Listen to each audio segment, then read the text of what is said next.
I want to invite you. Many thanks in advance for this invitation and also for this warm welcome. I have to invite you to some more general thoughts. Have to do with this book we launched last year and about working together. And I try to explain this a little bit, how we came to publish this book. The answer of the questions of this international seminar, still the right to the city, leads immediately to the necessity of education. Education of the people, how to reach this right, and education of the urban professionals, how to support this. My colleague Bernd Knies and me, we want to share with you some discussions and experiences from Germany, from another political, economical, social and cultural context. But we also discuss there the relevance of the current curricula of the disciplines of architecture and urban planning to solve our urban problems. With our lecture, we want to discuss these questions. What the professional and personal social competences should be kind of. What kind of understanding of authorship is needed. And which relationship between creativity and multiple authorship is to be trained and lived. Finally, what form might take a sustainable exchange of experience? What curricular consequences would appear necessary? In what roles, spaces, and spatio-temporal context must one prepare for the co-production of the city? And we want to discuss these theses. Facing the complexity of the city, the uncertainty of this future is leading us to more complex understanding of the city and the urban. The very nature of the needs, the problems, the relevant actors, and the appropriateness of urban concepts. Thesis 2 is, planning the city and urban design today means to skip the Godfather model of urban planning and urban design and to approach to an understanding of co-production of the city. Now planning theory in 4 slides. Michelangelo's painting at the Sistine Chapel about the act of creation and earth and mankind means the Godfather model of planning. Here, the hand of Le Corbusier. And we have to come from individual authorship as creator and artist to bottom-up strategies and to co-production of the city and to a collective authorship as co-working professionals and civil actors. To approach our arguments, some short remarks on the history and the status of the disciplines in Europe and Germany must be done. That means for you now, history of disciplines, quick and dirty in 5 minutes. In the 19th century, the exploding cities like London here led to until then unknown urban conditions. The misery of the people and the working class started to threaten the wealthier people. Karl Marx and Friedrich Engels were looking for the philosophical and political answers. Latest since then, it is very clear that our professional answers to urban problems must include a political position and political strategies, including economical consequences.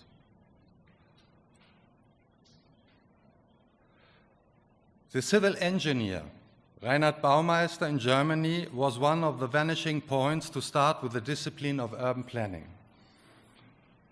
He influenced these kinds of extension plans, which include infrastructural planning. Then Camillo Sitter reclaimed the jurisdiction of architecture and architects to deliver the concepts for the city.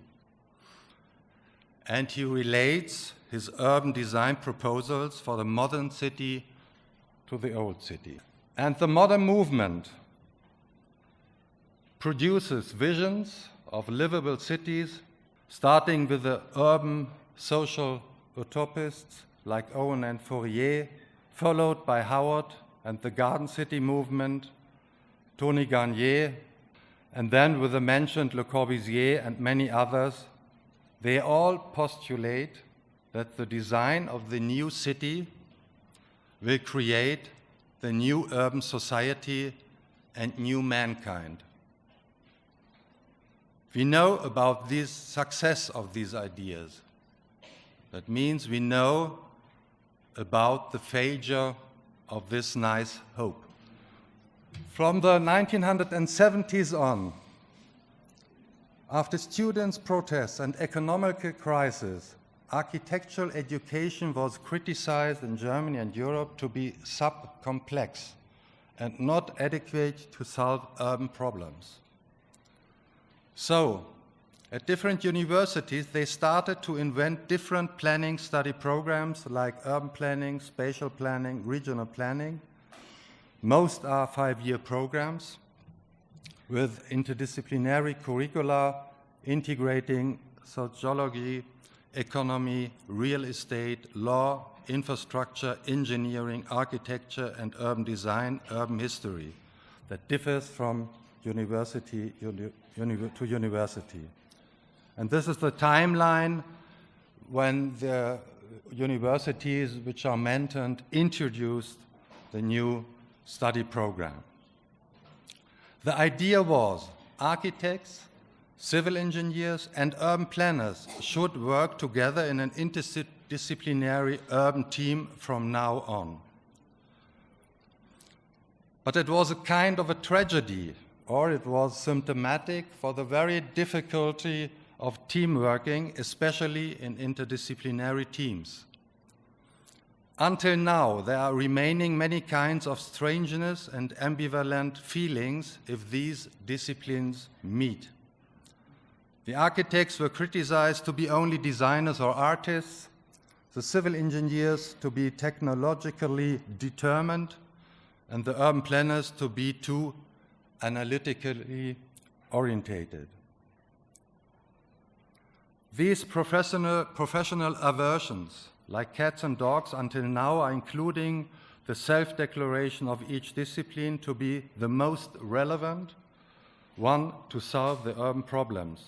And therefore, each of these mentioned disciplines claims the leadership in the urban team. I think this is one root cause of the crisis of urban disciplines. On the other hand, urban problems seem to be very, very complex and so-called wicked problems, as the planning theorists Horst Rittler and Melvin Weber described in the 17th. That means planning has to deal with these wicked problems. Solutions are often, if not impossible, incomplete. The very challenge is the complexity of the urban. In the last years, different study programs from many universities in Germany offer new approaches to urban professions called, for example, advanced urbanism, planning and participation, integrated urbanism, and sustainable design. Part of these new schools of planning form together with other European schools of planning the ESOP, an association which held the last conference on interdisciplinarity and urban challenges of the future last year, producing this kind of mental surviving bag. Founded in 2006, our new tiny little Havens University claims the focus on the art of building, means architecture and metropolitan development.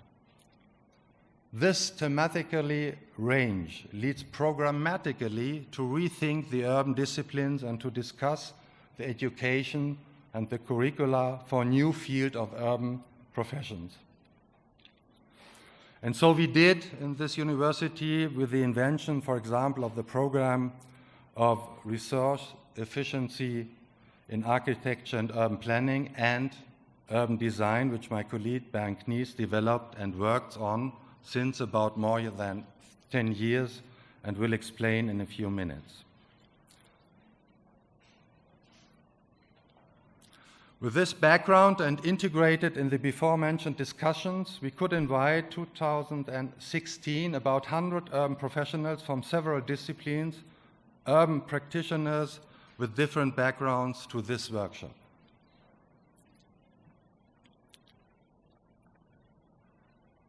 And these were the disciplines or professions our participants come from. One challenge arises: how to understand each other. Of course, we all talk German, but we have to be aware that our individual background, professional education, and practical experiences are leading to different meanings of the same term, or we associate different meanings with the same images. To deal with this problem, our challenge, we started with a small exercise called, after a TV show, Monday Painter. That means person from different disciplines got terms and tried to translate into some sketches. And the other tries to guess what was meant.